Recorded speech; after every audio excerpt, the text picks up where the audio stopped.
Chapter 16. Now Sarai, Abram's wife, bare him no children, and she had an handmaid, an Egyptian, whose name was Hagar. And Sarai said unto Abram, Behold, now the Lord hath restrained me from bearing. I pray thee, go in unto my maid. It may be that I may obtain children by her. And Abram hearkened to the voice of Sarai. And Sarai, Abram's wife, took Hagar, her maid, the Egyptian, after Abram had dwelt 10 years in the land of Canaan, and gave her to her husband Abram to be his wife. And he went in unto Hagar, and she conceived. And when she saw that she had conceived, her mistress was despised in her eyes. And Sarai said unto Abram, My wrong be upon thee. I have given my maid into thy bosom. And when she saw that she had conceived, I was despised in her eyes. The Lord judge between me and thee. But Abram said unto Sarai, Behold, thy maid is in thy hand. Do to her as it pleaseth thee.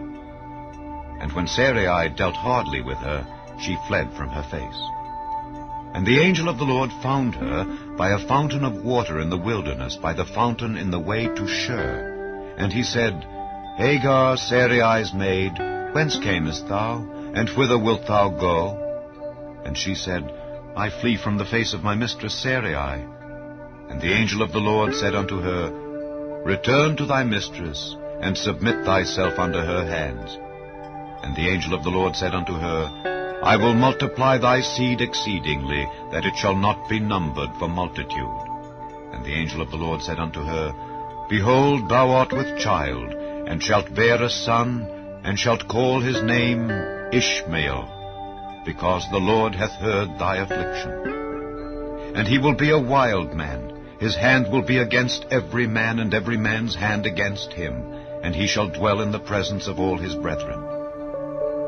And she called the name of the Lord that spake unto her, Thou God seest me. For she said, Have I also here looked after him that seeth me? Wherefore the well was called Beer-lahai-roi. Behold, it is between Kadesh and Bered. And Hagar bare Abram a son, and Abram called his son's name, which Hagar bare, Ishmael. And Abram was 86 years old when Hagar bare Ishmael to Abram.